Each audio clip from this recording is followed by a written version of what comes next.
gifted Kem Kabonu that is singing live in the room. That's one of the gifts that God has given to him, and we must thank God for that. Your Excellency, we want to welcome you, Regional Chairman, National General Secretary, First Vice Chairman of the party. We welcome you. We welcome you to this engagement with the clergy by His Excellency John Dramani Mahama as part of his Building Ghana tour. And we'll go straight into the program. We're going to stick to time, and because our God is a God of time. And so we'll have the opening prayer by our host pastor, Reverend Emmanuel Kwesi Ofori, who is the resident pastor of Assemblies of God Community 4.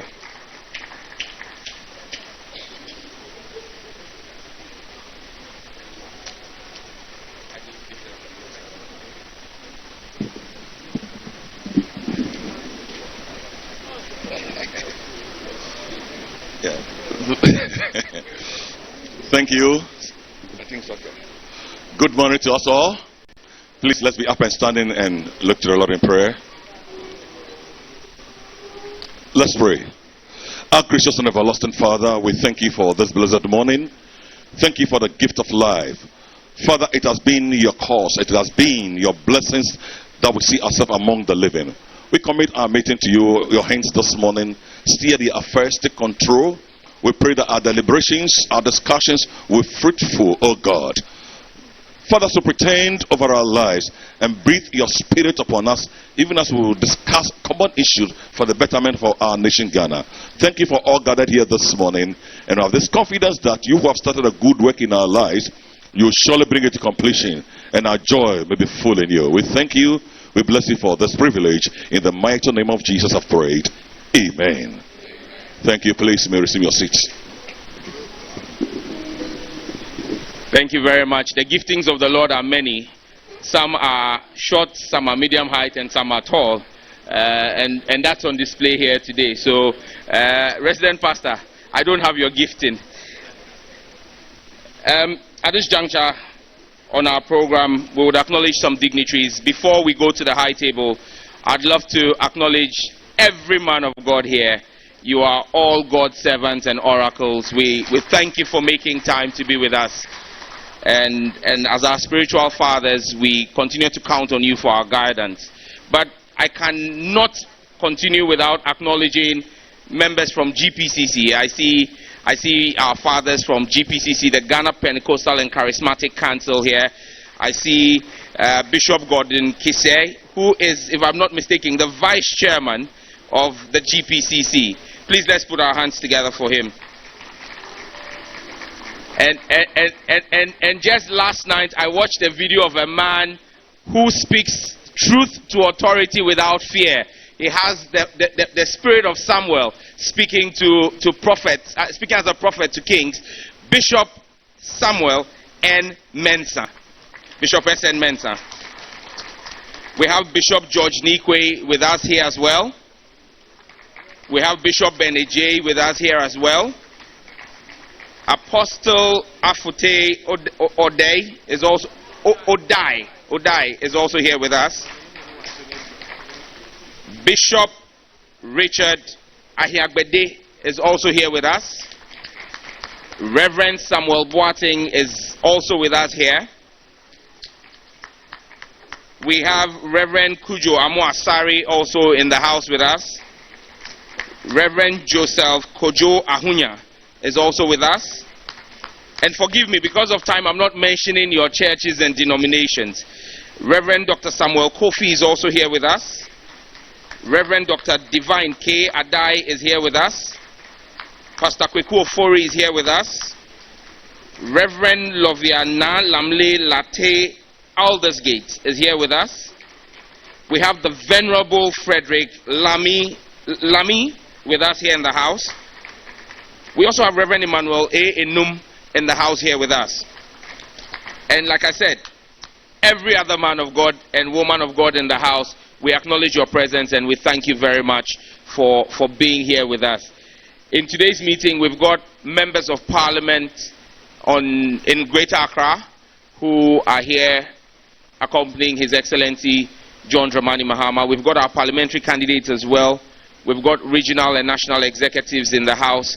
We've got some people on the days, and I don't know if I should proceed or I would acknowledge them from behind. We have Nana Philip Archer, who is a paramount chief from the Asin Joabing traditional area in the central region.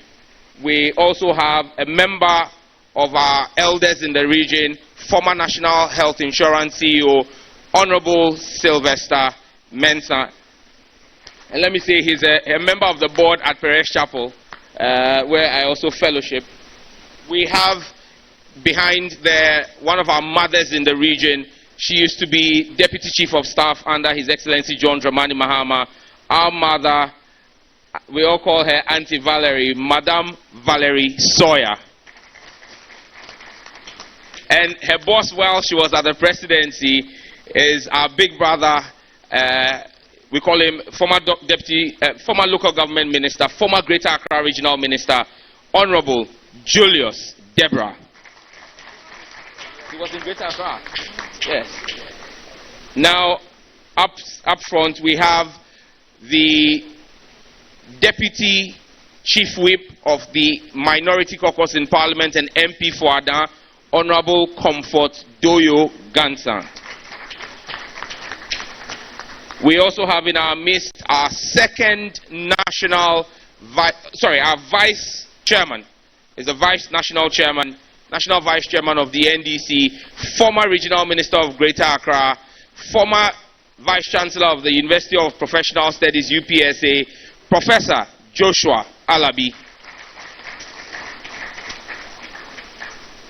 I think I skipped one, I have to go back. In protocol hierarchy, we have the father of the region, our regional chairman, former member of parliament for our Denton constituency, Honorable Emmanuel Ni Ashimor. And then we have a personal big brother of mine who, despite his age, people still refer to him when they call babies with sharp teeth. He's the current general secretary, a walking encyclopedia when it comes to economics, agriculture, transport, you name it. The Honorable Fifi Fiavi Kwete. I believe after his time as General Secretary, he will finally answer the call of God upon his life to become a man of God, because he's a man of God as well. And we have your host MP, the hosts here. It's a measure of two constituencies, I'll say, that are hosting you here. Or in fact, three. We've got Tema East, Tema Central, and Tema West. We've got lawyer James Enu in here. He's our parliamentary candidate for Tema West. We've got Abi Bright, who is our parliamentary candidate for Tema Central. And then we've got the Honorable Isaac Ni Ashai Odampton, who is a member of parliament and our parliamentary candidate for the Tema East constituency. It is my hope that you pray for them, that all three of them join me in parliament, in the 9th parliament.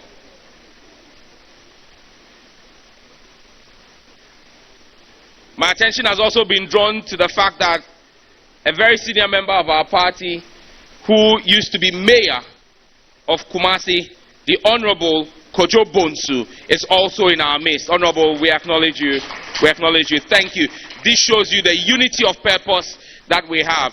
I mean, and when I can't teach pastors the Bible, but we see the power of unity in the story of the Tower of Babel. Even God was afraid. The only time God was afraid of man was when man was united, and he said, let us go into their midst and create confusion. But we have unity, and this unity is of God, and we believe it will take us right.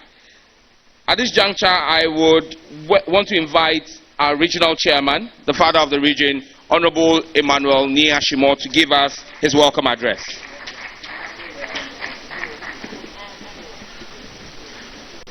Good morning to you all. I was tempted to say our party's slogan, but when I look at the faces, I realize that this is a non-colorless occasion. But anyway, I think if I'm really tempted to say it, I'll find one or two men of God responding to it. Because as a father of the region for my party, I have brothers and sisters among you. So I'll say it so that people behind me who we know that a pastor is even giving me a sign to go ahead. So I'll say Eyezu, Eyezazuza. All the members of the clergy who responded, you get more blessings. And those who didn't respond will come back again. His Excellency the President, National Vice Chairperson, our General Secretary, members of Parliament and PCs, party faithfuls and party executives, constituency executives, men and women of the clergy, I stand on the rest of the existing protocols. We are here this morning for His Excellency not to come here for campaigning, but he's paying a courtesy call on groups and important organizations within the region. Yesterday, we had the privilege of meeting the Great Accra House of Chiefs. Because they are the custodians of the land, and before you entered in somebody's compound, you need to do the needful. We found out needful that we also need to meet the clergy. He's not here to campaign, but we are here to listen. His Excellency is here to listen to you.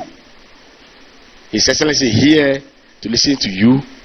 So the Ghana you and I want, whilst we are preparing our manifesto, he can do more and also get more into what advice that you're going to give to us.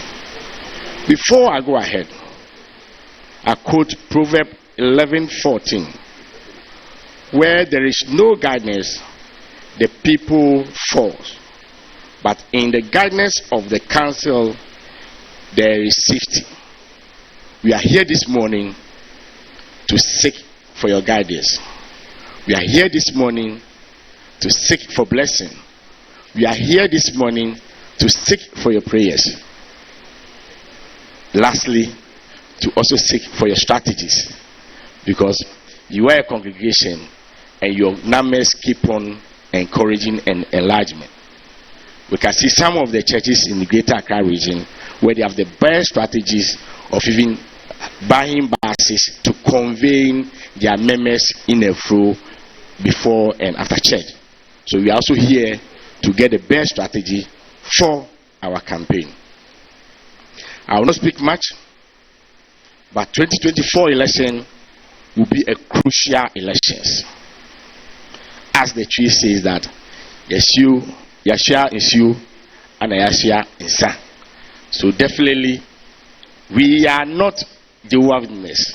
I stand to be corrected.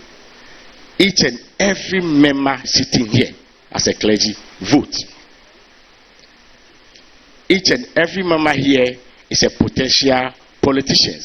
Because we've seen members of parliament who are, as a member of clergy, who are also part of the legislature. So we know that you vote. What we hear, or what the good message we take from this gathering, we know that message will also be conveyed to your members of your churches. Lastly, in my conclusion, before His Excellency will come with the Ghana we want message and policies, I quote the same Bible, Luke 11:21, and I quote, when a strong man armed keep his palace, his gods are in peace. As an NDC, we don't have gods. We have only one God. That is our creator up there. We can promise our God that we worship, the God that you and I worship, that we will keep him in peace. We will do everything as a political party to arm our house or our palace to make sure that we can assure you this time around we will protect your vote and defend your vote. And we know by the grace of the Almighty God and your intervention, His Excellency John Dramani Mahama will be sworn in as a President of the Republic of Ghana 2025 with his members of Parliament. I thank you and God bless us all.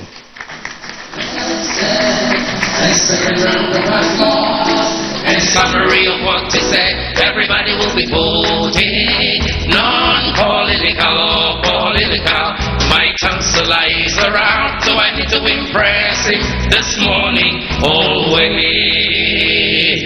Thank you very much. Thank you. And your chancellor is not just the national vice chairman. In fact, today he is the acting chairman of the NDC because our chairman is out of the jurisdiction. Let me also acknowledge Apostle Dr. Eric Emefa Agbogadenu, who is in our presence, and once again our host pastor, Reverend Emmanuel Kwesi Ofori, who is the resident pastor for Assemblies of God Community 4. At this juncture, we're going to go straight into a short interactive section. Now, this session, for want of time, because we've got quite a number of programs today, but we'll try and spend as much as possible with the men of God, is to seek your counsel and your suggestions on what you think the next government of Ghana from 7th of January 2025, by God's grace, under the leadership of His Excellency John Dramani Mahama and Professor Nana Jane Opoku-Agyeman, what should be their focus? What are the issues that you think the clergy, as the clergy, you want to see the government do? So this is not a Q&A session. It's not a questioning session. It is an open forum to get the mind of God. As David went to the prophet before going into battle, when he had gone to battle and come back, and his wife and family had been looted, he didn't just go out as a man of war. He came back to the prophets of God and asked them, shall I pursue? Will I overtake? Will I recover? And got the mind of God. His Excellency John Dramani Mahama, before he goes out, wants to consult with the prophets of God and ask, shall I pursue? Will I recover? And will I overtake?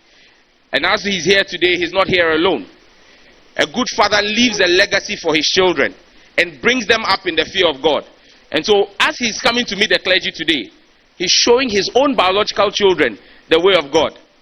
And so he's here today with his son, Sharaf Mahama, and his daughter, Farida Mahama.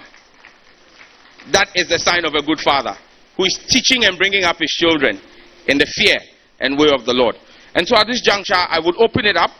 We will take a batch of 5, or maybe a batch of 3 first suggestions, and then maybe do a second batch of 3 as well.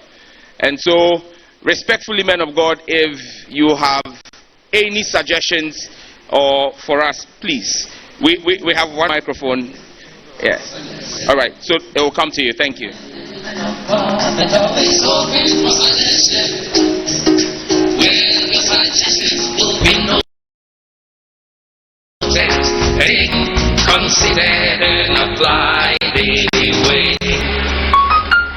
My name is Reverend Father Francis Destiny Amenuvo.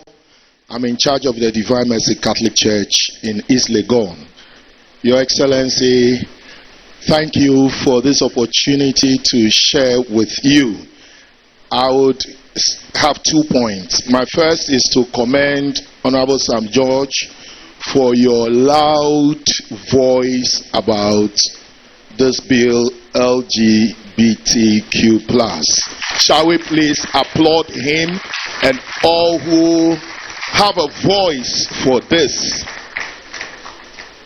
I would want to propose that our politicians will not cringe at the feet of Western powers when they threaten us of not helping us with fiscal resources.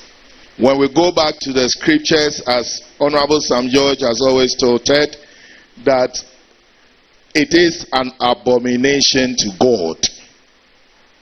If you read 2 Chronicles chapter 36 verse 14, it says that the princes, the priests, and the people piled up infidelity upon infidelity, and they were an abomination to God, and it caused their enemies to pillage them. So please, look at that issue, let's not look out for money, let's look out for morals. That is the first one. The second, it's about our educational system. A lot of people will attest that our mission schools helped so many people in our generation. I want to suggest that we look at our educational system very well. Our principles are being thrown to the dogs, and we must reclaim the educational system so that our youth of today will be properly formed for the future. So take a second look at our education system. Thank you very much. Thank you very much. I see a number of hands in the room, and we'll try to cover as many people as possible, but we'll give honor to whom honor is due. Our fathers from the Pentecostal Council are here, the GPCC are here. So I would want to do this first round with them, and then we will come back into the room. And we'll try to keep it very short, straight to the point, 2 minutes maximum. So I think I'll start with Bishop Gordon Kisei.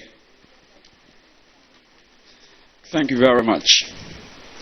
In the first place, I want to give thanks to God for His Excellency for this opportunity to meet with the clergy. I do appreciate that His Excellency has been in this chair before, so he knows what Ghana we have or Ghana we want is. May I also announce to the press that we are speaking without callous, because we want to speak as fathers with our heart. Unless the Lord builds the house, they labor in vain that build it. And so my first point is that His Excellency will seek wisdom from God. Because without wisdom, the challenges of our nation is so complex. But when you are behind, you think it's so simple. It's like watching a football match. You find out that anybody at all can score. But we need wisdom to take our nation to where the nation must be. Many people behind the scene, before they become people voted into that noble office, say good things about our nation. But when they get into that house, I use that house in quotes, then somehow their mind changes, and things that they can never do, they begin to do. We want to pray that His Excellency, when he gets there, he will seek the wisdom of God, and the wisdom of God will help him to succeed. My second point is about our youth. Our youth. Our youth will need to have hope. We need to have a social architecture that will tell the youth of Ghana that if I finish school, there's something for me to do. So it's not just handing over money or handing over houses or handing over parcels. There must be a social architecture that by the time you come out of school, there is a structure, there is a plan, there's a program. And when you go through that program, you may not come out all of a sudden, but you come out very successful. Our youth need hope. So I want to suggest that anything we can do to give the youth hope will be done. The last and not the least is that as clergy, we are behind the scenes and we want to stand with whoever gets into that office. And because His Excellency is here, we want to stand and say that our prayers will continue to be with you. God bless you. Thank you very much, Bishop. Bishop S.N. Mensah. All right. Thank you very much. And thank you very much, Your Excellency, for the opportunity to share some few thoughts with you. I was born 5 months after independence, and when Nkrumah was overthrown, I was about 9 years. But during that period, I have seen the glory of Nkrumah's Ghana. And compared to the Ghana we have today, I would say literally the glory is lost. And what can we do if we will want to improve that glory? I think one of the suggestions would be the possibility may be to suspend the celebrations of our independence for the next 4 years for the next incoming government, and use the resources to improve our state of our hospitals and over the 5,000 schools we have under trees. If we can put that resources together each year, we can improve the 5,000 schools under trees, and also for our pregnant mothers who are born, who bring forth children on the floor in the dilapidated hospitals. This investment of money can be used, because it's not worth the celebration when we know we have issues that we need to deal with.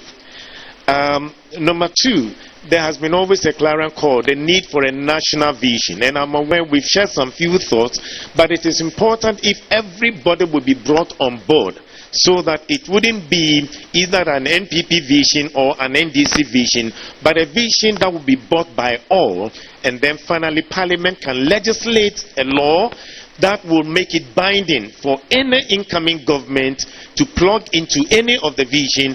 By doing so, we can be moving our country forward for the next 30, 40 years. Also, the third thing is about the infiltration of political partisan politics into our security forces. We have a number of our security forces in our congregations, and they can all tell us that politics have really damaged them and destroyed them. If we can remove politics from our security forces so that they can be loyal to the state and the institutions, that will possibly help us. And the next thing I would like to share, there is a need for looking at our current situation to improve what I would call citizenship and patriotism. Is there the possibility for Parliament today? We congratulate Parliament for now reciting our national pledge, but perhaps can we move it to the next level where this reciting of our national pledge will be done in all schools every moment, at our tertiary institutions, at our workplaces. When they start work, they will recite the national pledge. In the churches, they will recite the national pledge on Sundays. If we do that for the next 10 years, believe you me, we will produce the new Ghanaian, because it will imbibe in them the spirit of patriotism and nation building. Thank you very much. Thank you very much, Bishop Samuel and Mensah. Bishop George Nikwe. Here. Yes. First of all, I want to thank His Excellency for organizing this conference. It is very, very important that the politicians always engage the clergy. What is on my heart is the peace that we have. How do we maintain the peace that we have? We have elections approaching, and elections normally call for fighting. What are the plans we have towards peace? And so as we gather here this morning, and as we all look forward to the elections, we pray, and we as clergy always are praying for the peace of the nation. We haven't seen any fighting in our country. We haven't seen so many of those atrocities from neighboring countries inside, etc. We need peace, and so please let us all work towards the peace of our nation. No one, no party should stand up and say to the youth, let's fight. Whatever it is, let us put our heads together and solve whatever problems that may arise. And problems may arise. We are not looking forward to a divided country. We are looking forward to a united country where we can be prosperous.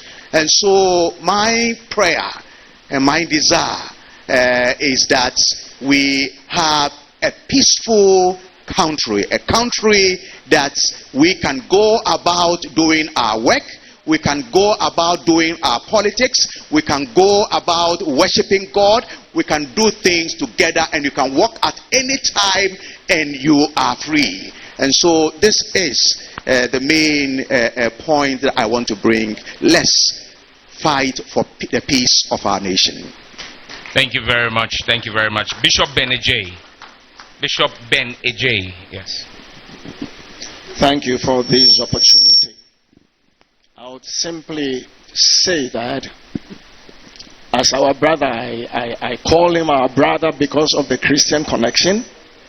As he comes up to the seat, to that house,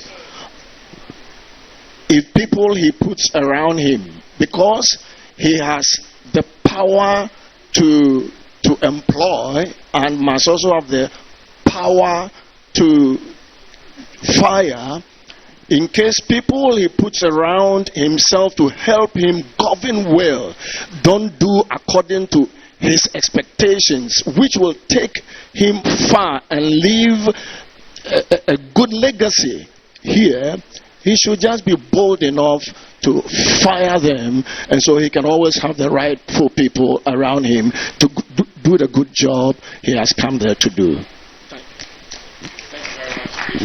Thank you very much, Bishop Benejay. I have Apostle Afote Odai. Thank you very much. Your Excellency, thank you once again for coming to my church last month to bless us. We are very grateful. I have my Honorable, thank you very much also. I'm a missionary pastor. I travel almost every month. And I see human beings drinking water with animals. I see schools under trees. Your Excellency, in your governance, we want you to have a very strong policy, plan and strategy to make sure our mothers and our fathers and our sisters and our daughters in the villages don't drink that contaminated water again. Number two, when we were young, we can go to fishing at Peshi Lagoon. Today, Peshi Lagoon is killed and dead.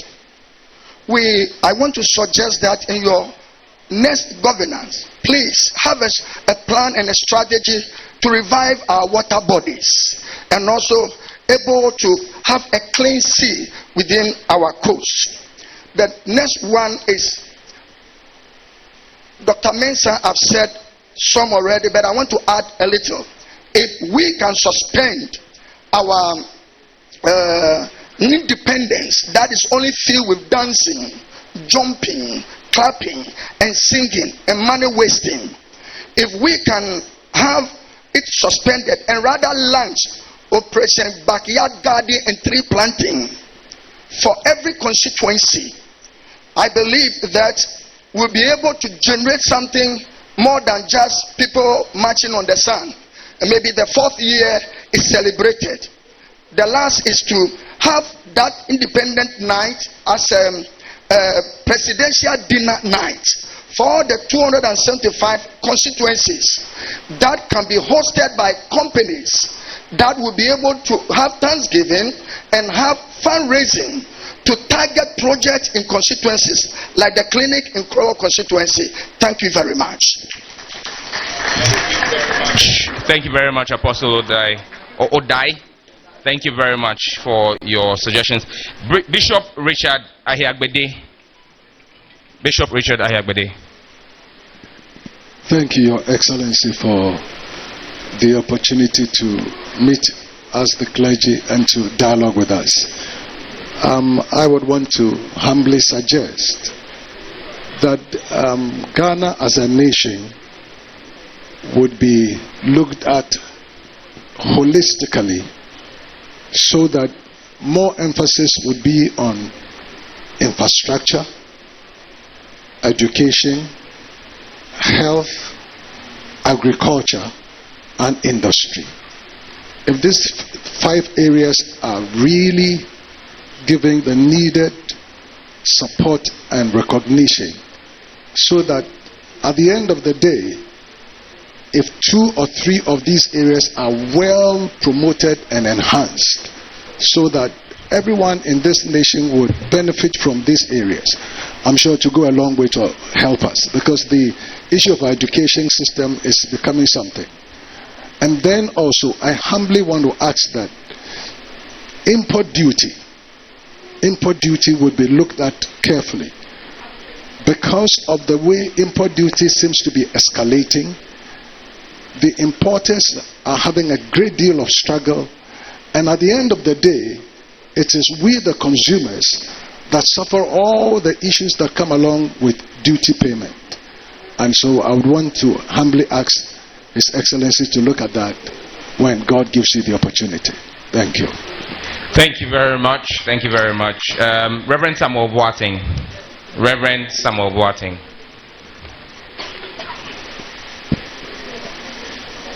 Thank you for giving me the opportunity, His Excellency. I would like to reiterate one of the previous speakers' concern.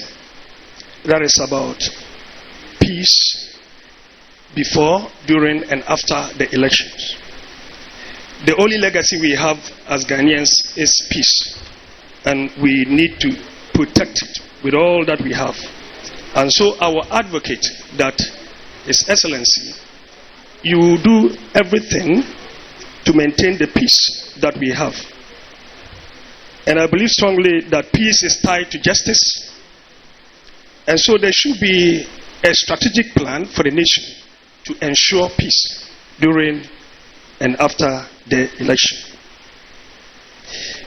A higher percentage of our population also we can identify as the youth, and there should be a concerted effort to help the youth, because there is a high unemployment in the system, and so it is making their lives very uncomfortable.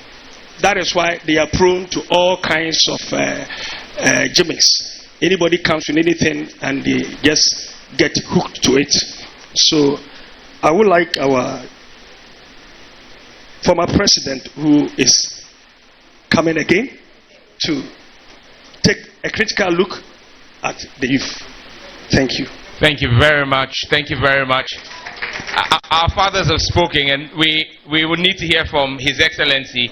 I see a lot of hands. It will be impossible to take all the hands, but we'll take about 3 more from the crowd. And I beg you, with the greatest of respect, if someone has said something you intend to say, there is no need for us to repeat that point. And I'm going to be very strict on time. 2 minutes. 2 minutes. Thank you. Yeah. Thank you for the opportunity. Yeah. My name is Reverend Dr. Alfred Kwekwa-Kumbi, and what is really a burden to me is the way our school children behave in our schools. In fact, I happen to be an SMC chairman, and I see what is happening in our schools. I mean, the primary, the GHS, and it's so pathetic. I mean, the respect is no more there for the teachers. And sometimes some of the children will be just misbehave, trying to provoke the teachers, knowing that it is said that no more caning. But by God's grace, some of us, we've seen it. Growing up, the teachers, they ensure that they discipline us, tell us the right thing to, and if you misbehave, you will be caned. The Bible is so plain. Spare the rod. But we hear you people coming, government upon government come and say that, don't cane the child.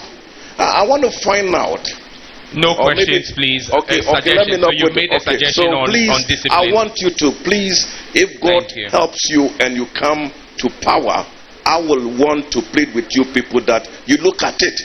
And so that there will be discipline. Thank you very much, man of God. Thank you very much. I have not heard a woman speak. I see a lady at the back there. And so...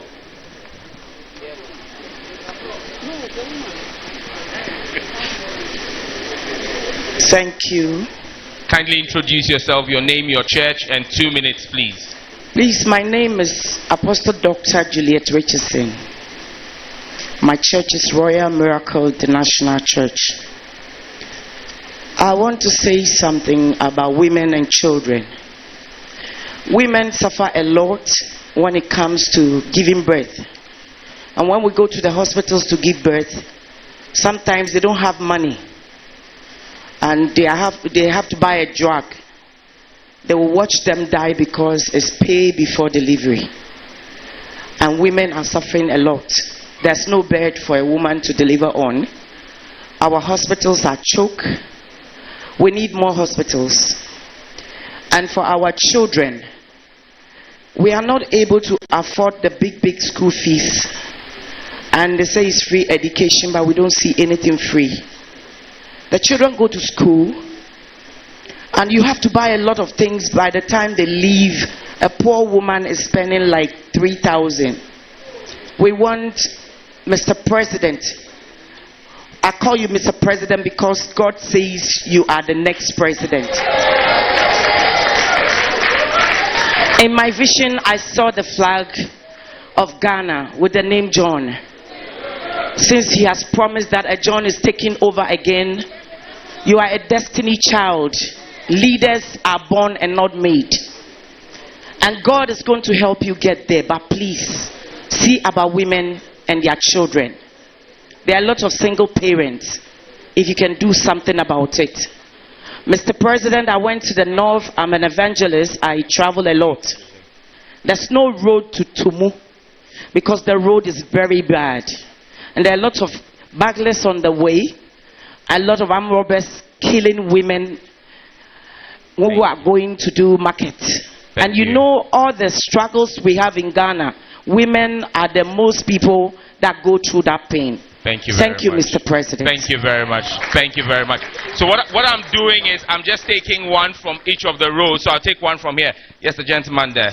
Yes. The man of God over there. Yes. My name is Dr. Richard Wilson from Multitude Evangelistic Ministry, Afienya. I would like to suggest that looking at the work our president did before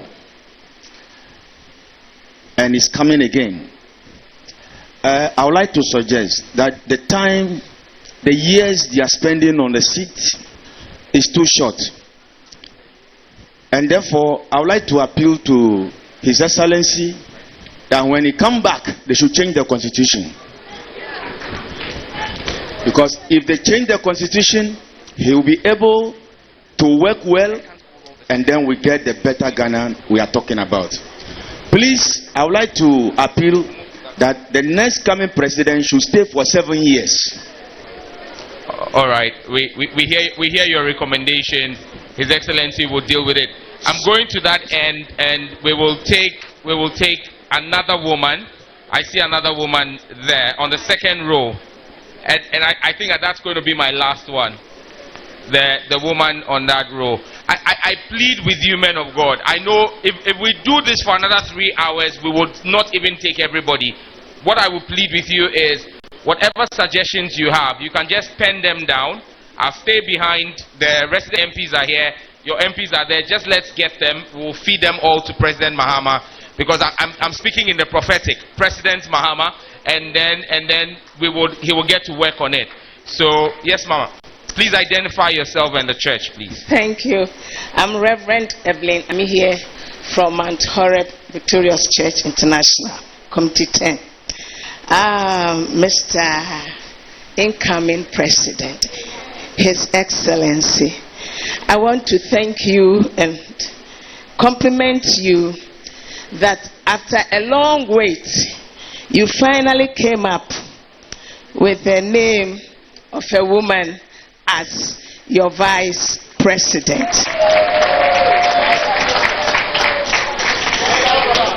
I do hope you really went into consultation not only with men but with God as well. So I want to commend you. On that note, I just want to say, please don't make her a decorative piece. Let her be part of you. See her as a woman that God has given to you. Do consultation, think together, move together, think together, and give her opportunities. Thank you.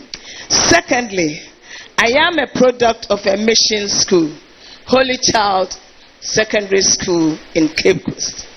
And I want you, Mr. President, incoming, to seriously do a big consultation with stakeholders and see if the churches can be given another chance. And then last, His Excellency, I think Ghana belongs to all of us. And whatever any party is doing, no matter what, we sitting back see it as developing Ghana. So why do politicians come in and abandon projects, well-meaning projects that were begun by their predecessors? You see it hanging all over the places.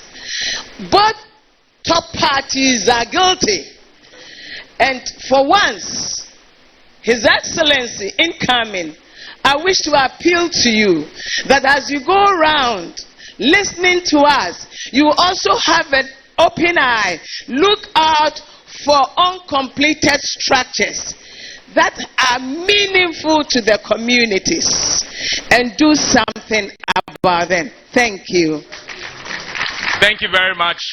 I had said we were ending it, but you see, a man whose heart is stayed on God wants to hear the voice of God.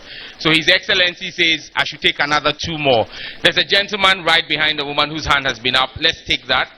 And then, wow, man of God. My name is Reverend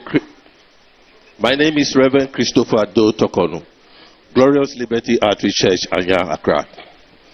My issue is related to transport, the future of transport.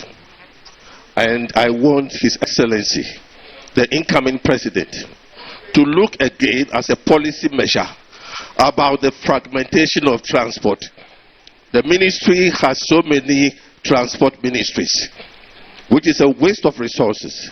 We have Ministry of Aviation, Ministry of Roads and Transport, Ministry of Rails and Highways, and a whole lot. Unfortunately, there is portfolio of evidence that they are even not coordinating among themselves. So eventually, decision making has become an issue. I would kindly entreat you, His Excellency, that if we can have only one ministry, the Ministry of Transport, and then all the other modes of transportation will fall under that ministry, I think it will be a step in the right direction for all of us. Thank you very much. Thank you very much. So that we move to the next. Sir, your hand has been up for a very long time. It's the dispensation of grace that got you in. Let me extend that grace to other people. There's a gentleman with a clerical on this row. So I'll just do the 111 again as I'm going. Yes. God bless our homeland Ghana.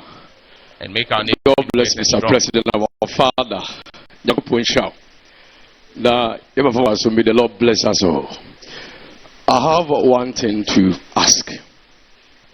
My name is Reverend Dr. Prince Brown. I want to stand for the youth in Ghana and also the youth that are coming as men of God.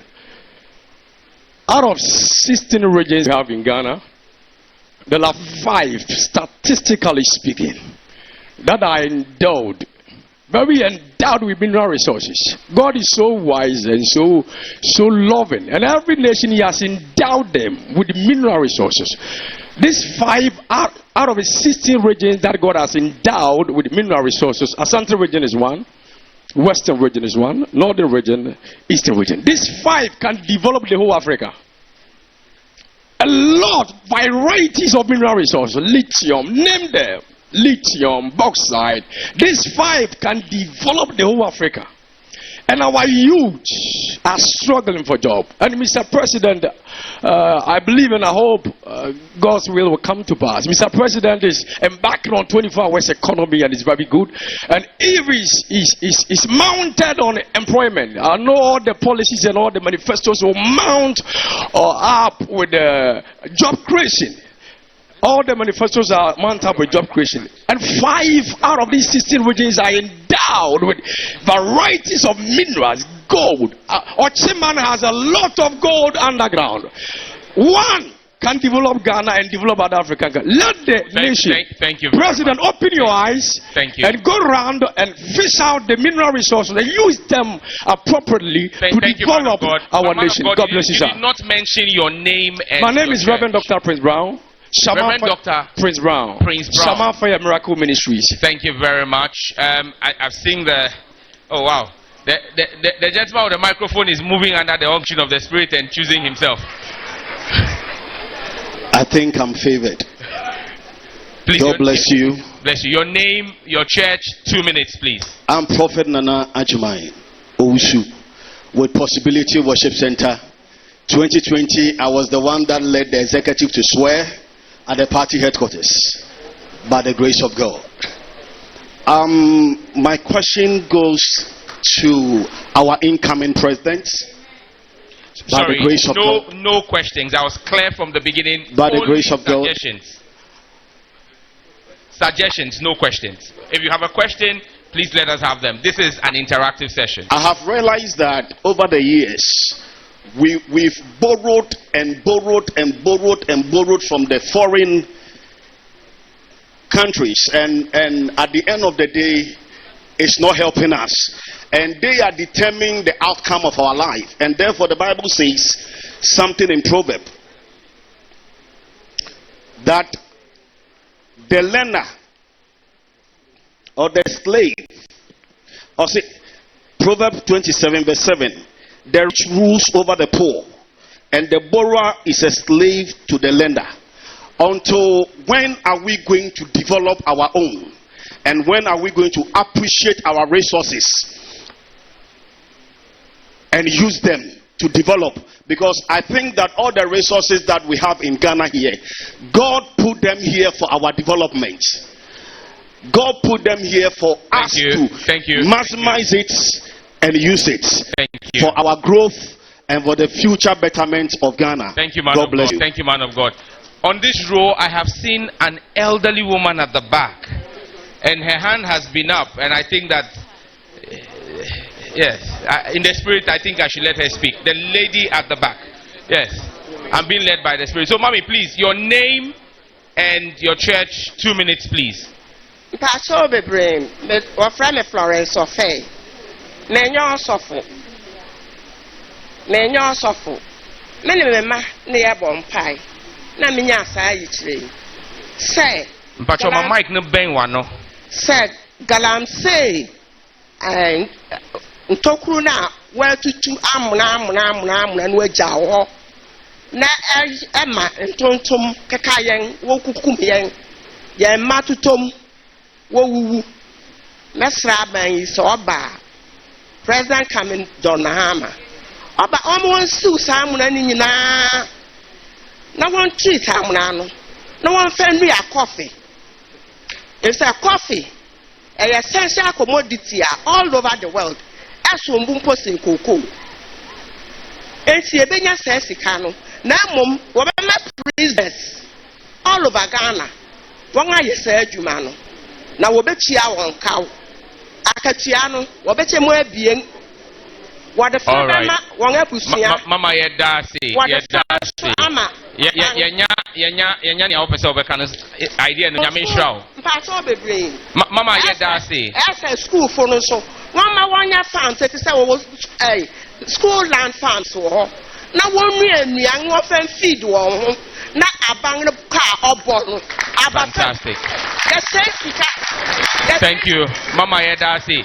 You see what I said, that she's not a man of God, a woman of God, but the Spirit led me to her and she's brought some very important points. I will take one last one from here. Well, he stood up, so that's the very last one, and then H.E., we come to you, sir. Thank you. I'm Reverend Edmond Soaboy from the Women's Wing Department of... Sorry, we didn't get your name properly. Please, can the room be quiet? Reverend Edmond Soaboy. Echo. Reverend Echo. Edmond. Soaboy. Yes, my contribution is this.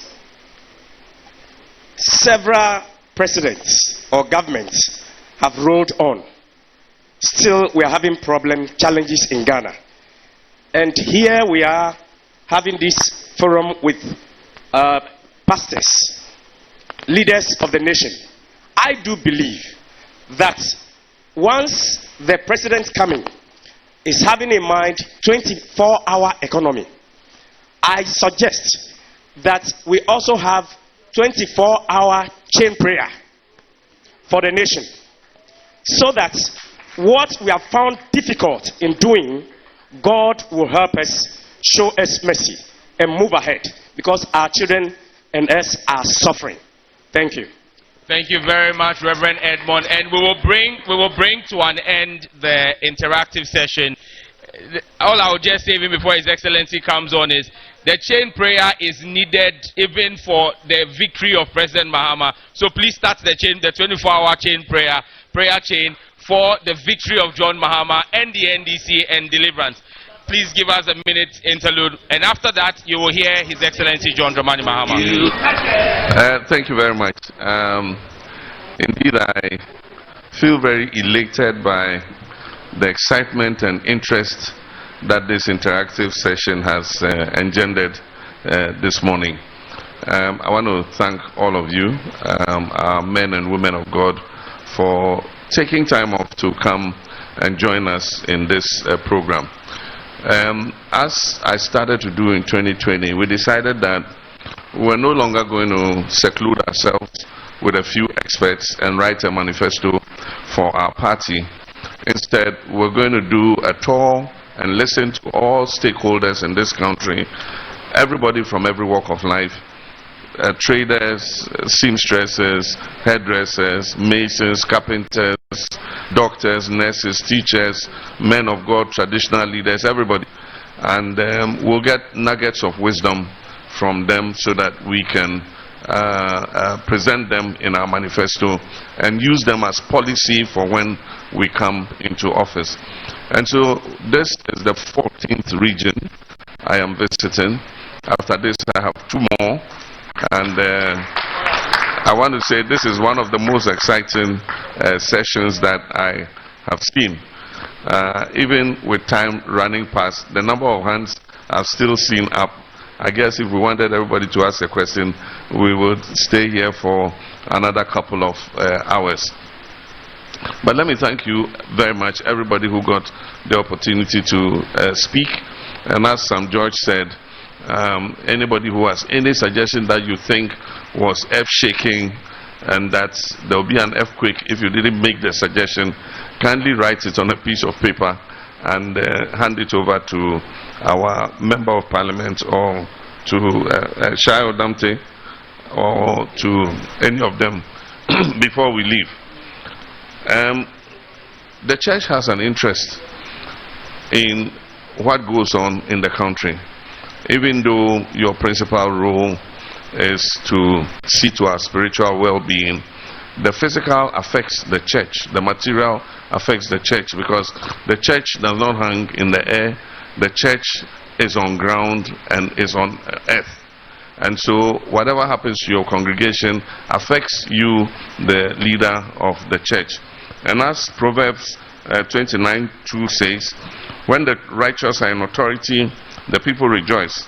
But when the wicked rule, the people mourn.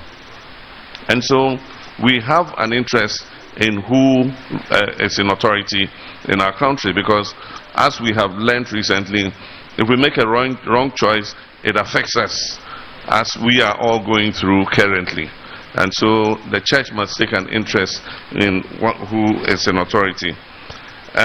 We have spoken a lot about the various things we'll do, but I want to appreciate the suggestions you made, and some of them are similar to what your colleagues have said in other places that we've been to, and I have made some pronouncements on those ones. And so I'm not going to comment on everything that was said, but I'll pick a few of them and I will just make a few comments in order that we wrap up the session.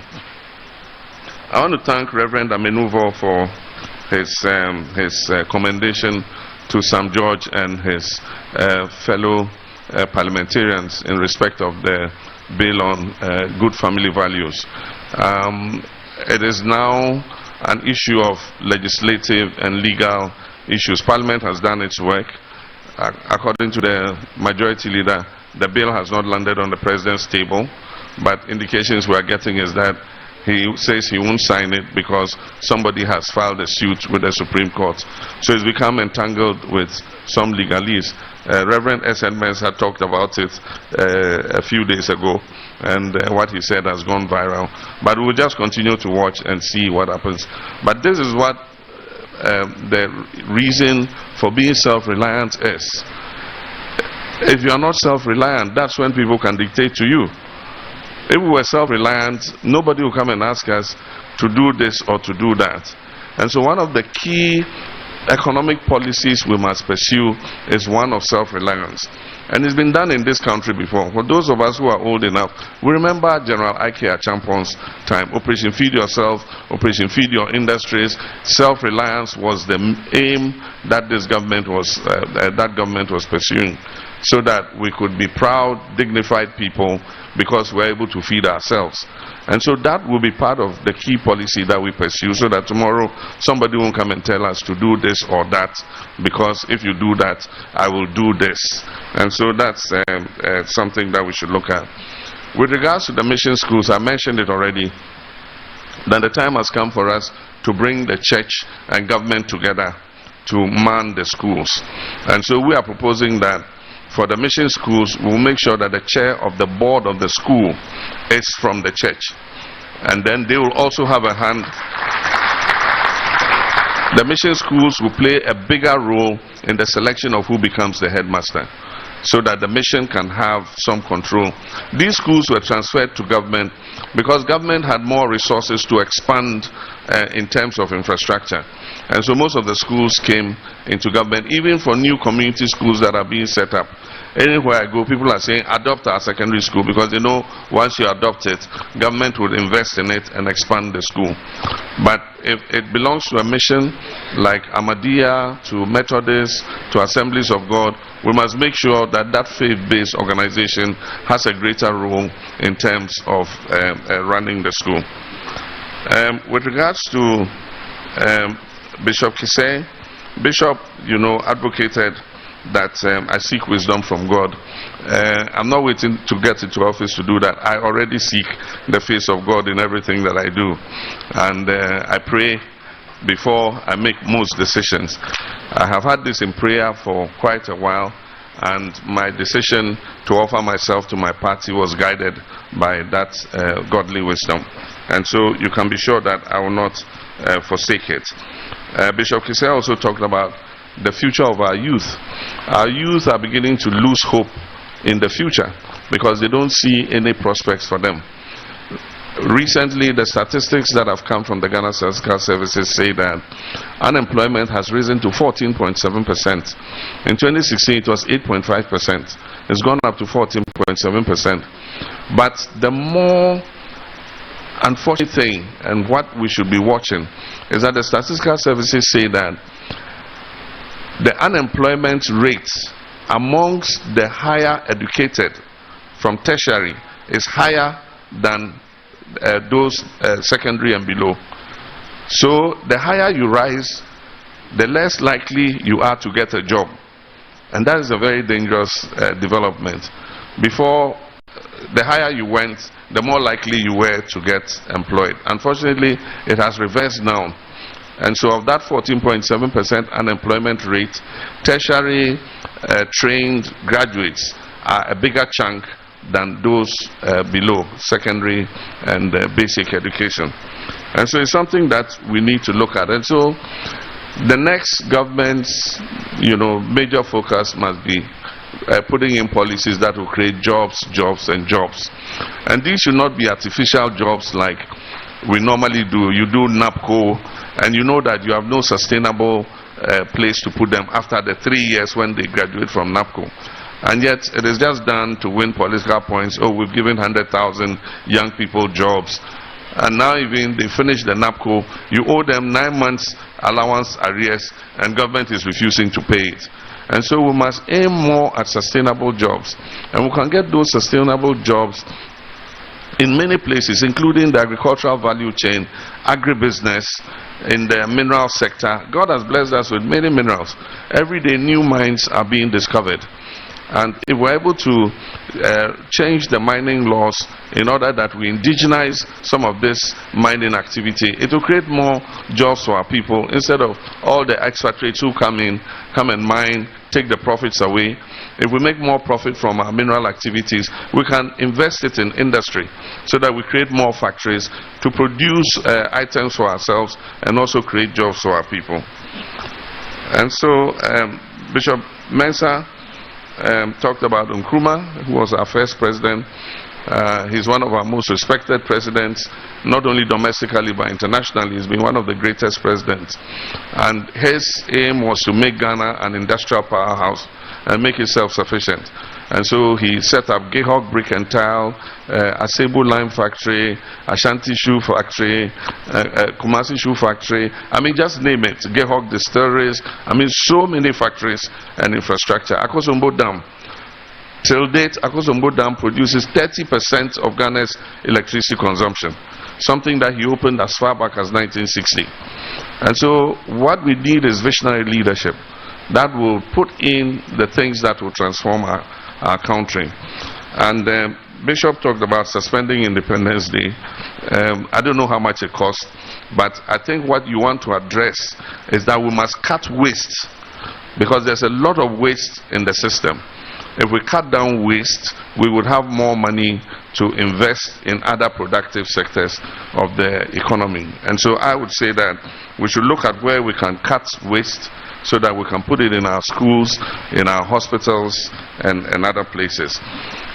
One of the things that Professor Mills's government and mine were good at doing was removing schools under trees.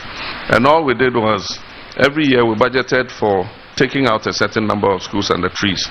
But at the same time, we transferred 7.5% of total government revenue to the district assemblies. And so we told every district assembly, every year we want you to take out 2 schools under trees and to build 4 CHIPS compounds. The rest of the money you can do whatever you want with it. And so adding what we were building from the budget, including what the district assemblies were building, by the time we left office, we had built more than 1,800 new schools where formerly schools were under trees, and we had built more than 4,600 CHIPS compounds across the country, because we have 260 districts. And so imagine each one is building 2 schools per year. For 4 years, that's 8 schools.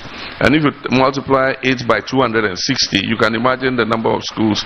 And then you multiply 4 CHIPS compounds by 260, 4 every year, so that's 16 CHIPS compounds by 260. You can imagine the number of CHIPS compounds we'll be able to build.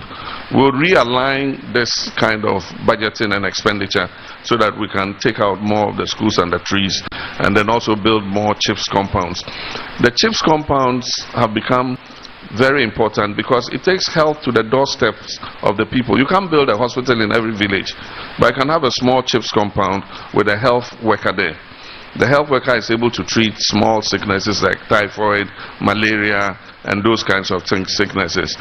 But for where the sickness is more complicated, there should be a referral hospital not too far away where they can refer the patient. And that's why we're building the district hospitals and CHIPS compounds within the catchment area of the district hospitals. This government started the Agenda 111, they call it, but they've started with 80 hospitals. I don't know what survey was done before the hospitals are being put in, but most of them are at a certain stage of completion. One would have thought that they will start with what they can do and finish. And so if you can do 40 hospitals, finish and open them, then you start another. But you spread to 80 hospitals, by the time they leave office, I don't think many of them would have been completed. And then it means that the next government must find money to continue and complete all these hospitals. But I've made a pledge that we're not going to abandon any projects. Indeed, I said that we're not going to be in a hurry. I said that we're not going to be in a hurry to start new projects. The little resources we have we'll use to complete ongoing and abandoned projects. Several of the E-block schools I started have been abandoned, and so we would look to continue them.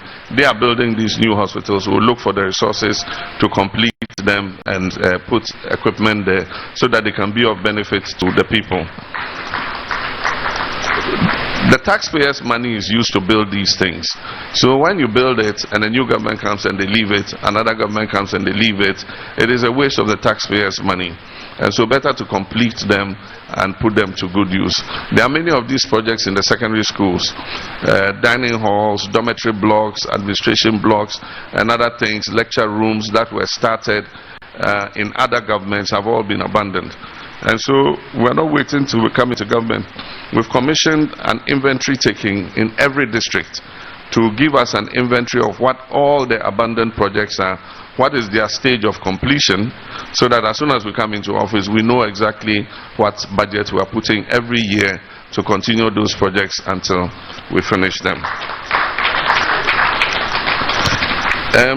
Reverend Mensah also talked about the national vision, and that's been one of the problems we have.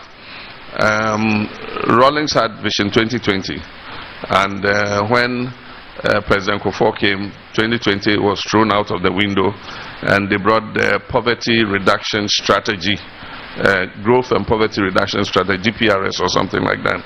And then when he left, Agenda for Transformation came. And then when I came, I brought the 40-year development plan. And when President Akufo-Addo came, he threw the 40-year development. He took part of it and created his Ghana Beyond Aid. And so we don't have a specific plan that we all are working to.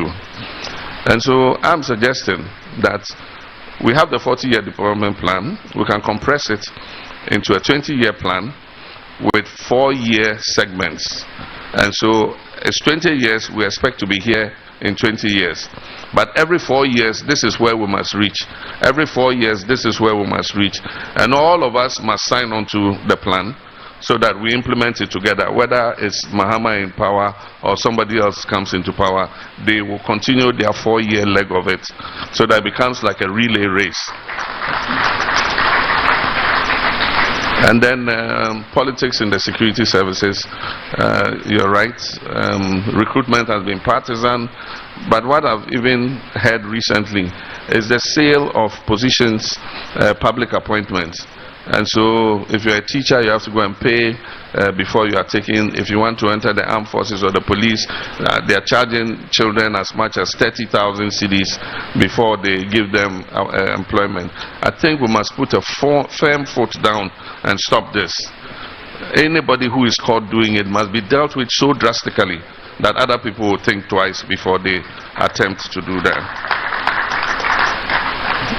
Citizenship and patriotism, moral education. When we were young, we used to learn religious and moral education in school. It was a subject that we studied. There was a master for RME, and we used to learn it. Now RME is lost in the curriculum. You can't find where it is. When you ask, they say, oh, it's part of social studies. You know, you have to go and search in social studies to look for where some small chapters of RME have been put in.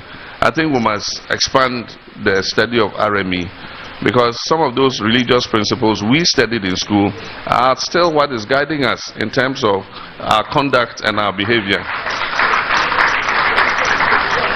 When we were young too, we had patriotism and civic education in school. We were taught how to be a responsible citizen of your country. You know, we were taught the national pledge. We were taught how to stand at attention with your chest out when the national anthem is being played. We even had a book they call Courtesy for Boys and Girls.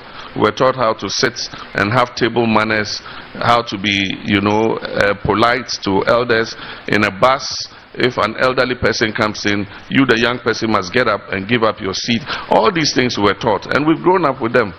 They say that teach the young the way they should go, and when they grow, they will not depart from it. And so we must catch them young by including all this in the curriculum so that our children will grow up knowing what the values of our morality are and what the value of good citizenship is.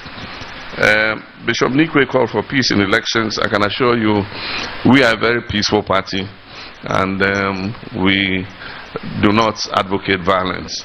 And so we will do our best to make sure that elections are peaceful.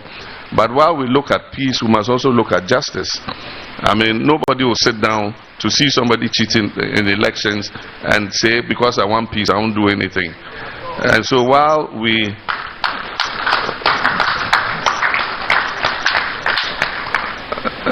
how do the Ashanti say, the tree speaking people say, they say, Wutu okrafo, no atu momone so for. So we should also, those who are the ones who provoke the violence should also be talked to. If the Electoral Commission is neutral, the security services are neutral, and they owe allegiance only to the state and they do the right thing, I'm sure we would have peaceful elections. And we must also look at the role of the Peace Council. The Peace Council was created for situations like this. And so if you, the religious leaders and the traditional leaders, can have a session with the Peace Council and also do some advocacy that they rise up to their role properly, I think that we should be fine. Bishop Ajay admonished that if you have appointees and they are not doing well, fire them. You have the power to appoint and to disappoint. And so the advice is well taken. I have done several reshuffles when I was president, moved people to other places and then got some people out. Normally by the middle of the term, you should be able to tell if people have fitted in and they are moving according to your pace. If they are not, they probably would be better in some other place. And so it's something that governments normally do. Bishop Odai is an evangelist. I went to his church and I saw a video of the work that he's been doing all across the country, providing water to different communities, and I encourage you to continue. We prioritize water as one of the sectors that we had to work in. And so from Professor Mills's time until my time, we built the most small town water systems in this country than any government in history. We moved water coverage in terms of access to clean drinking water from 56% to 72% in the 8 years that we were in office. For Accra alone, we added 40 million gallons of water. And for those of you who live in Adenta, you remember that it is at that time that Adenta and East Legon started getting water for the first time in many years. I used to live in East Legon. I moved out because my tap didn't flow for 2 years and I had had enough, so I moved to Jowlu. So when I came, I said, no, I have to do something for those I left behind. And so we put in we put in additional 40 million gallons. And what we did was we laid a new pipeline to bring the water through the northern part of the city. So the water came through Santon and all other places, came to Adenta, and then to East Legon, University of Ghana. All of them started to get water. In the last 8 years, this government has not added one drop to water supply in Accra. And recently I saw Ghana Water Company say Accra is growing too fast and so they don't have enough water to supply everybody. And I said, you must plan ahead. Accra will continue to grow fast, but every government must put in additional volumes so that we're able to keep up with the growth. So if in 8 years you haven't put in a single gallon of water, why don't you think that the demand would outstrip supply? Nowadays our taps flow once a week, twice a week. Before they used to flow more regularly, but we shall correct that when we come. We would add additional water to Accra's water supply so that everybody can get water. Bishop Obodai talked about water pollution. There's a lot of water pollution due to galamsey and other incorrect practices. Like he said, the Odor drain and Kole, used to have fish in them. And when we were small, we used to see people, fishing in those rivers. Unfortunately, they have been polluted. And that is because we don't have a system that collects all the wastewater for treatment before discharge. I, working with Zoom Lion, put the liquid waste treatment plant that is near Lavender Hill, and I was the one who opened that plant to stop the pouring of feces directly into the sea. And so now all the trucks go to the liquid waste plant. The waste is treated and the poisonous things are taken out, and the clean water is discharged into the sea. We can do the same for the drains that come into the Kole by stopping first the factories. The factories should put many treatment plants on their site and treat their wastewater before they discharge it into the drain. We must also look at how we can redirect the wastewater from domestic places to some treatment sites before we put the water into the drain. If we do that, you'll be shocked. The Kole will come back to life immediately.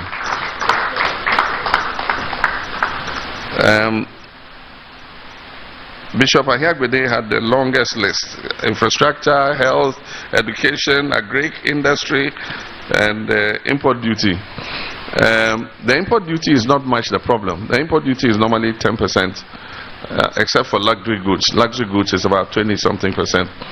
The problem is the additional levies. There are so many levies. Yesterday, my regional chairman was showing me a list of a container that somebody had cleared. And you just had import duty, value-added tax, get fund, NHIL. But after that, the total list was about 19. COVID levy, special import levy, what and what levy.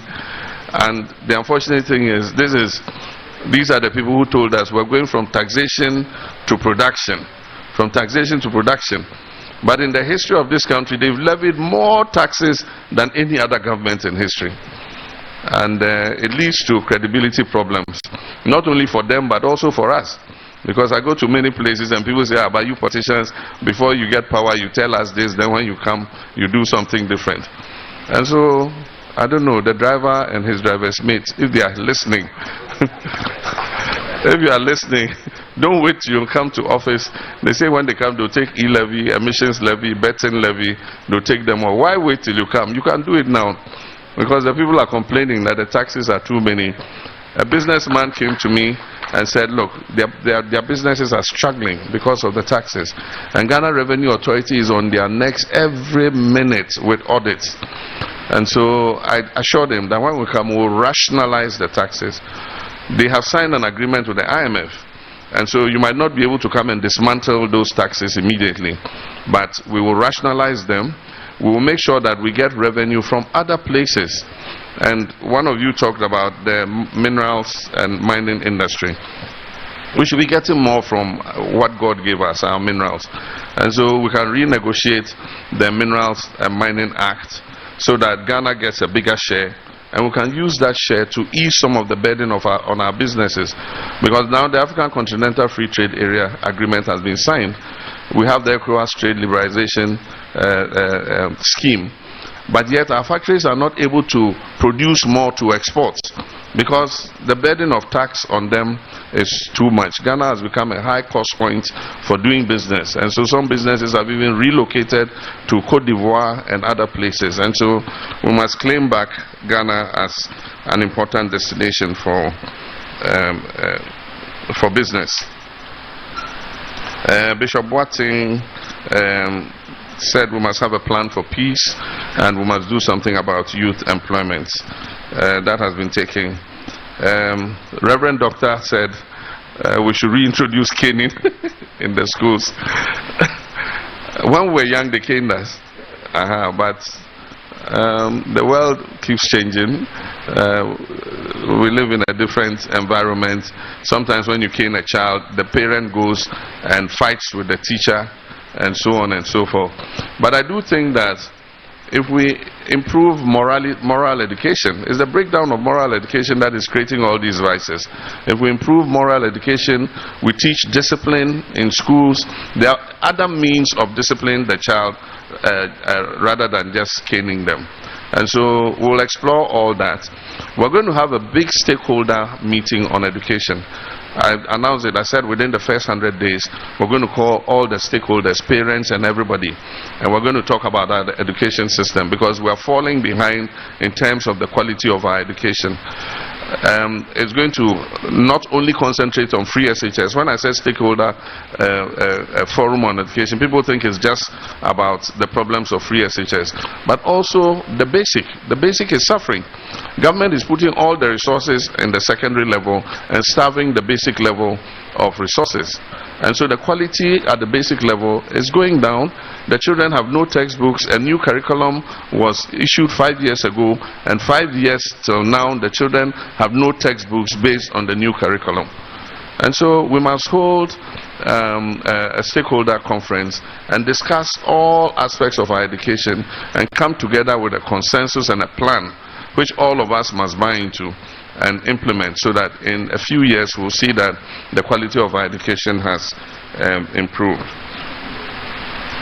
Apostle Richardson talked about how women suffer with the health system, and I think that the basic problem is that the NHIS has almost collapsed. This government is not paying money into the scheme, and once the scheme doesn't get money, they also cannot pay the facilities for the claims that they make. And so they are forced to charge the patients when the patients come, or else all they'll do is give you a folder, you go and see the doctor. That's the only service you get. Everything else you have to go outside and pay with cash to get. And so it looks like we're coming back to the cash and carry days. And so what we'll do is we'll strengthen the NHIS again, so that it can give the services that it was designed to give. The government has put something they call the capping and realignment law. And the capping and realignment law says that in any statutory fund, if the money exceeds a certain percentage of the budget, the extra money goes into the consolidated fund for the finance minister to reallocate. And so NHIS is suffering that enough money is not going to the fund. And so for most of the places, they are not able to give the service that they have to give, because NHIA is not reimbursing them. Indeed, I've got reports where when patients go and the doctor comes, they ask who are paying with cash. Then they take the people who are paying with cash and seat them separately. And then they go in and see the doctor first before the backyard people, NHIS people. They start calling them one by one. You know, I mean, we live in this country. Our country says there should be no discrimination. But because of the problems with the NHIS, a lot of health facilities are discriminating against NHIS card holders.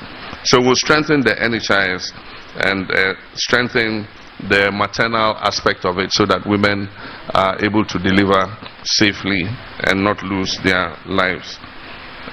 Apostle Richard talked about education. A recent report came out by EdWatch, and for those of you who have read it, it says that despite the free SHS, government is bearing only 23% of the cost of educating our children, and the parents are bearing 77% of the cost. And so it means that extra cost that the parents are bearing is more than what government is paying. And so we need to look at that and see how to balance that out. We're going to put in more community day schools, so that children are able to stay at home and go to schools. So in Accra, big cities like Accra, the regional capitals, we already have secondary schools that have extra land.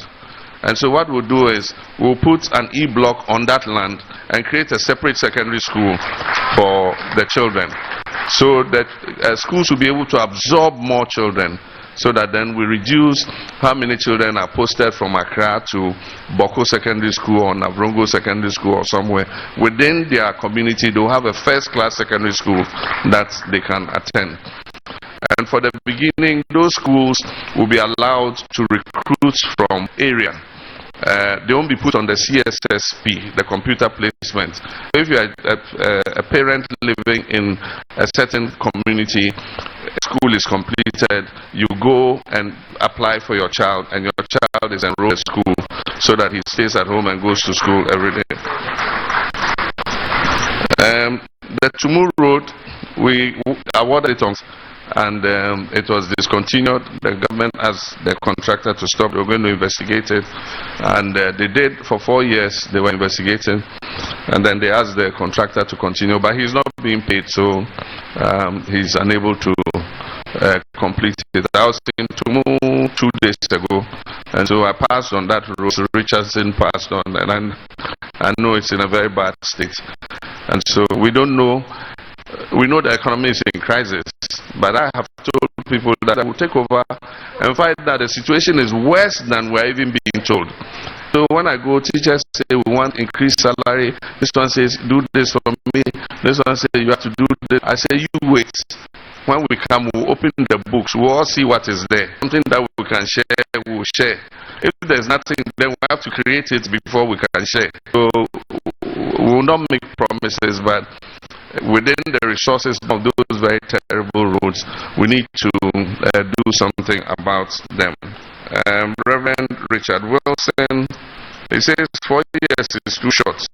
Yes. Reverend, that one is not within my it's the Constitution. I remember President Kufuor suggested that the term be increased to 5 years.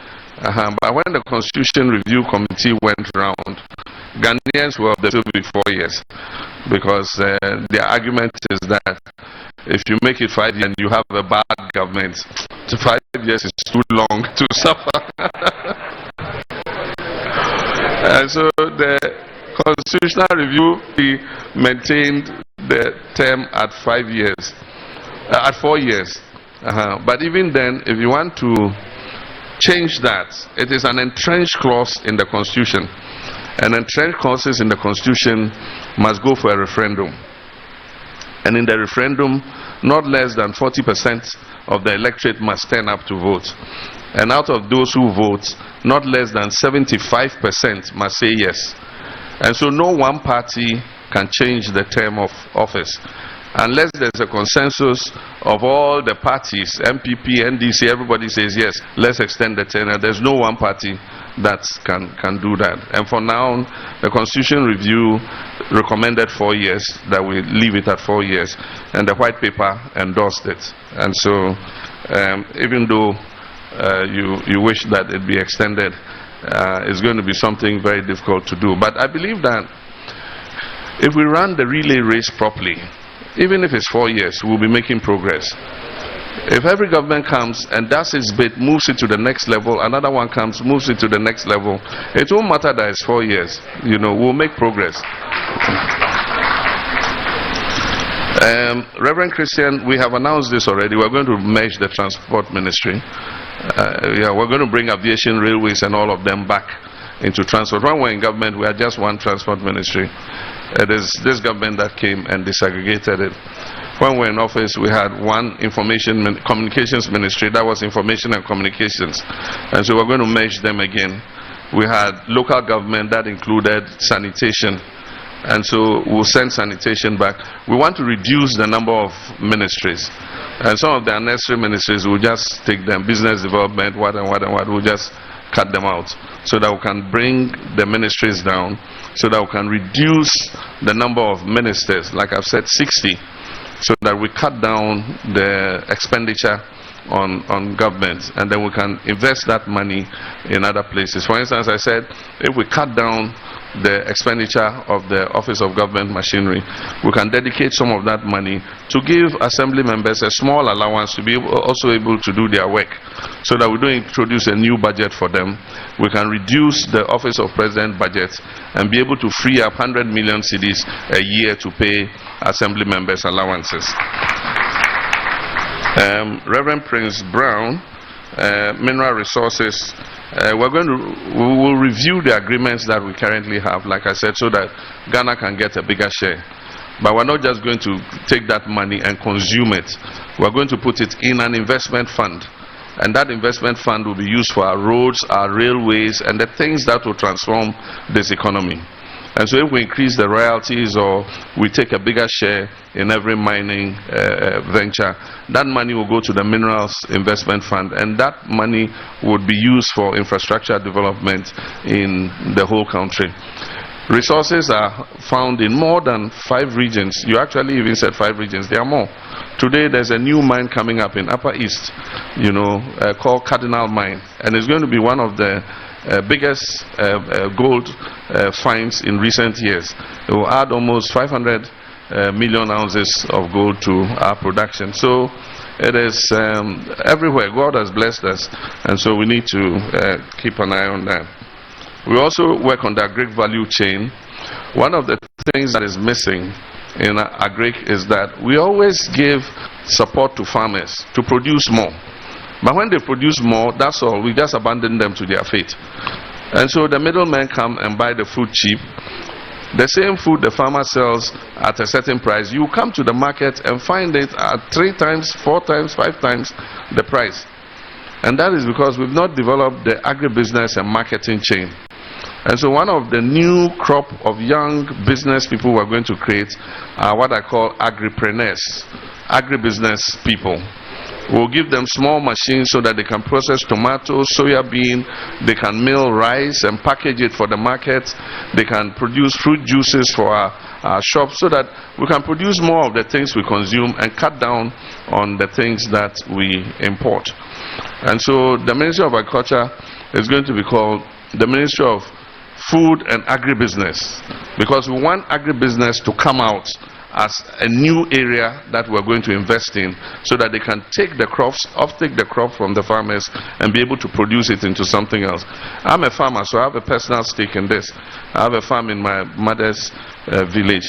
Last year I produced 1,000 bags of soya bean, and I sold it and I put some money in my pocket.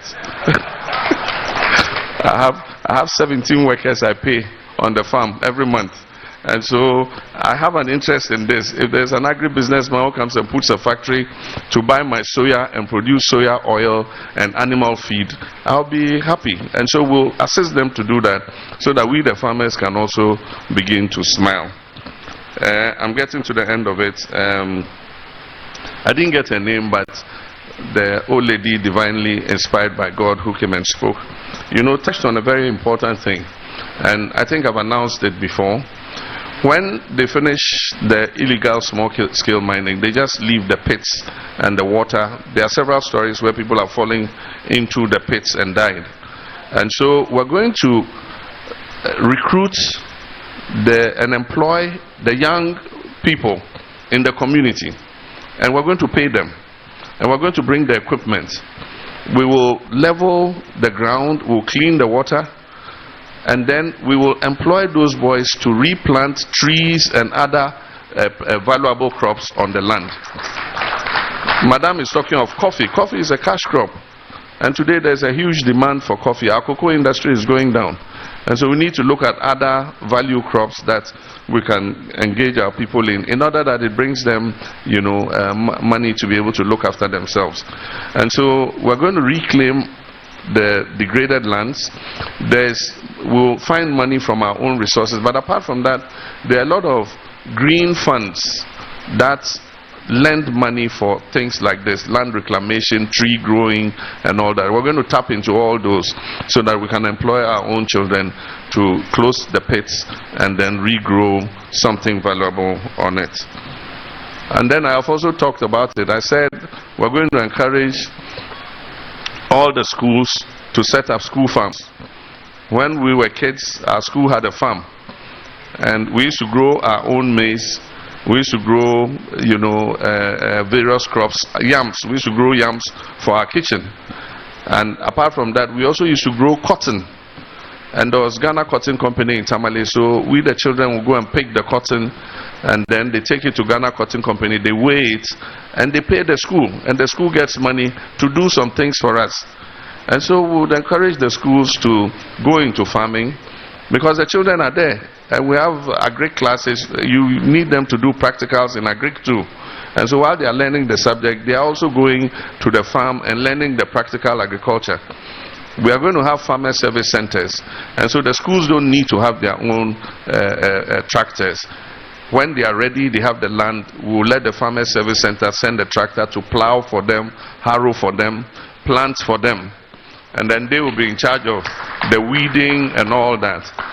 But I also mentioned it at the Ahmadiyya function that our churches should also consider agriculture. You've done education, you've done health.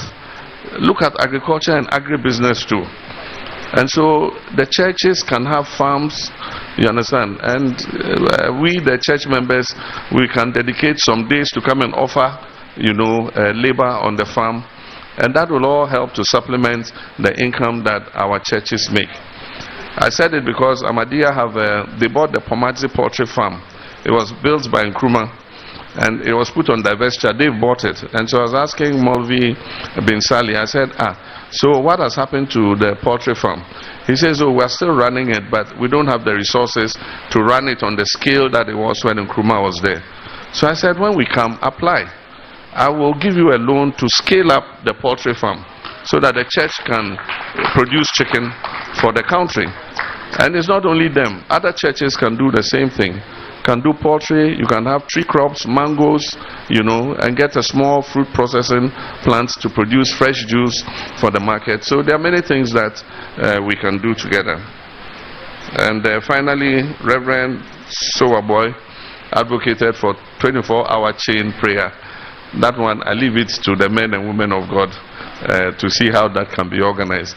But I know you intercede on behalf of our country already, and the Bible enjoins you to intercede on behalf of leaders so that they are able to gain divine wisdom to be able to lead the country in a way that makes the people enjoy their dignity and prosperity. And so I thank you very much. These have all been very useful nuggets of ideas that you have given us. The lady here, Beatrice, is our recorder, and everything you said she was capturing on the little laptop that she holds. So I can assure you that from here we normally send it electronically to our manifesto drafting committee, and then they look through and they pick up the nuggets of wisdom in it. I thank you very much. May God bless us all.